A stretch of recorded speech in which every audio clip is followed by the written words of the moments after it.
ఆయన్ని యందు శ్రద్ధ నిలిపి స్తోత్రం చెప్పాలి.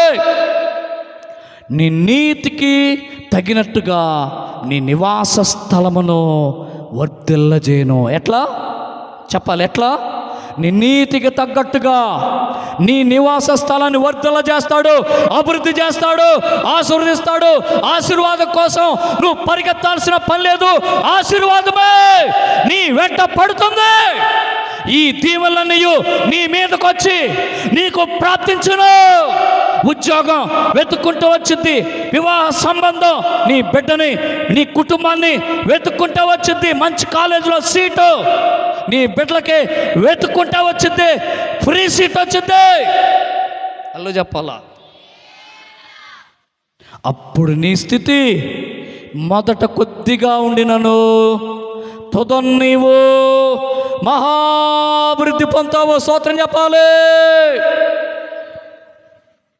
ఈ మీటింగ్స్ కోసం ప్రార్థన చేస్తున్న సమయంలో అయ్యా నన్ను బలంగా వాడుకుంటే దేవుడు నాకు ఒక మాట చెప్పాడండి. నా కుమారుడా, ఇదిగో సమాధానం రావు, నేను నిన్ను కొద్ది మంది మధ్యలో కాదు, ముందు రోజుల్లో నేను లక్షల మంది ప్రజల మధ్యలో నేను వాడుకుంటాను. పెద్ద స్టేడియాల్లో నువ్వు వాక్యం చెబుతావు.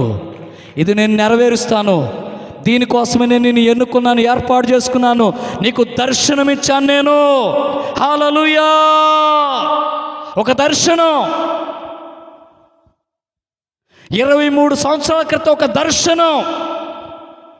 పొద్దున్నే లేచి అనంతపురం వెళ్ళటానికి రెడీ అవుతూ ప్రార్థన చేసుకుంటున్నా. ఇట్లాగ పెద్ద స్టేజ్ అండి, ఒక గ్రే కలర్, ఒక బూడిద కలర్ సూట్ వేసుకొని నేను వాక్యం చెప్తున్నాను. నా ముందు నా కనుచూపు ఎంతవరకు కనపడుతుందో అంతవరకు ప్రజలు, విస్తారమైన ప్రజలు. ఒక దర్శనం ఇచ్చాడు. ఆ దర్శనం నేను నెరవేరుస్తానని యేసే చెప్పాడు. అల్లో చెప్పాలి బిగ్గరగా, స్తోత్రం. నీ నీతికి తగినట్టుగా నీ నివాస స్థలాన్ని వర్ధిల్ల చేస్తాను. నీ స్థితి మొదట కొద్దిగా ఉండును, ఇప్పుడు కొద్దిగే. దైవజనులారా, ఇప్పుడు మీ స్థితి కొద్దిగా కావచ్చు, తుదకు మీరు మహాభివృద్ధి పొందబోతున్నారు. ఇది దేవుడి యొక్క వాక్కు. చప్పట్లు కొట్టాలి, అందరూ కొట్టాలి చప్పట్లు.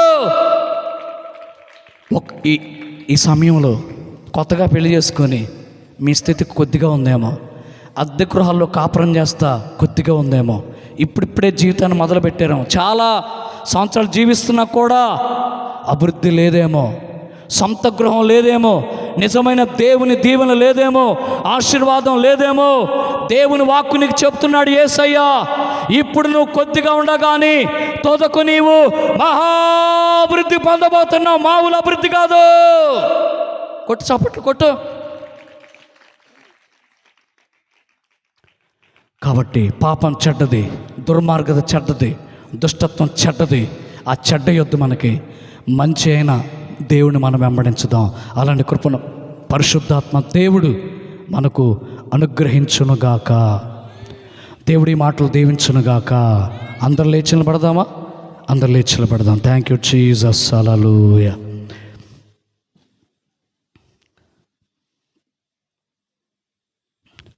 అందరు లేచిన మన వారందరూ కూడా కళ్ళు మూసుకుందాం. ఎవరిక పక్కన చూడొద్దు. చిన్నపిల్లలు, పెద్దలు, యమనస్తులు, నడి వయసులో ఉన్న బిడ్డలు, వృద్ధాప్యులు ఉన్న బిడ్డలు అందరూ కళ్ళు మూసుకోండి. నీకోసమే వేల రూపాయలు, లక్షల రూపాయలు ఖర్చు పెట్టి ఈ మీటింగ్స్, ఈ స్వార్థ నీకోసమే దేవుడు ఆకాశానికి అరచేయి అడ్డం పెట్టి ఆపేసేసాడు. నువ్వు బాగుపడాలని వాతావరణాన్ని కంట్రోల్ చేశాడు. వాతావరణాన్ని తన స్వాధీనంలోకి తీసుకున్నాడు. నీ మేలు కోసం, నీ బాగు కోసం, నీ దీవెన కోసం. నీ మనసు నీవు తిన్నగా నిలిపిన యెడల ఎక్కడ పెడతావు నీ మనసు? దేని మీద పెడతావు నీ మనసు? దేవుడి మీద పెట్టు మనసు. మారు మనసు పొందు. ఎవని మనసు నీ మీద ఆనుకునునో వాని నీవు పూర్ణ శాంతి గలవానుగా కాపాడదు.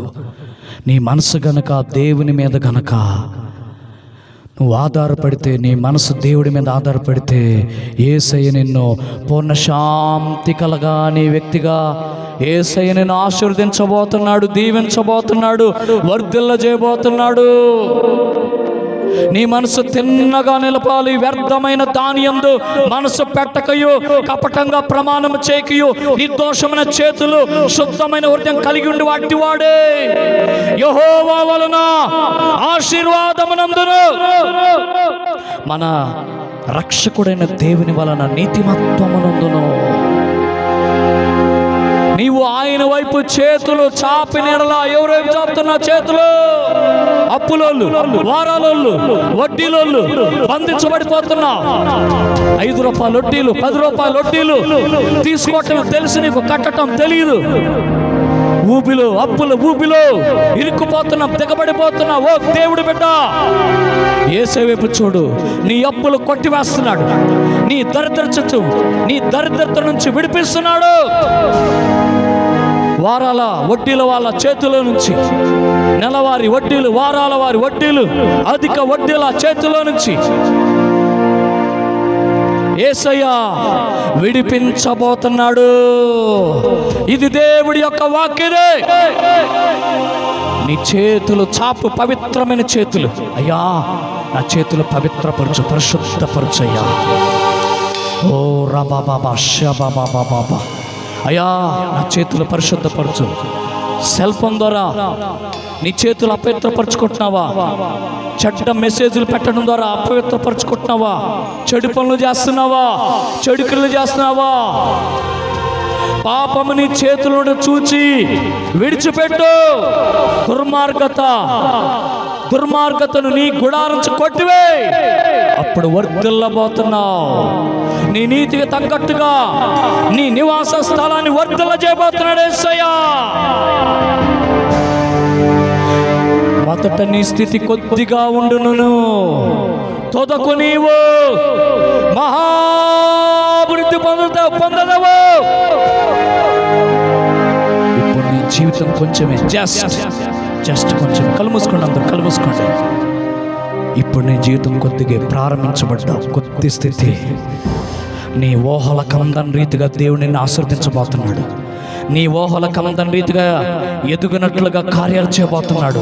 అద్భుతాలు చేయబోతున్నాడు. ఆశ్చర్యమైన కార్యాలు చేయబోతున్నాడు. నీ విమోచకుడు బలవంతుడు. ఎంతటి పాపం, ఎంతటి శక్తివంతమైన పాపమైన శాపమైన విడిపించగలిగిన బలవంతుడైన దేవుడు, సర్వశక్తి కలిగిన దేవుడు ఎల్ షదాయ్ నీ దేవుడు. Thank you Jesus. ఆయన విడిపించే దేవుడు. Thank you Jesus. Hallelujah, hallelujah.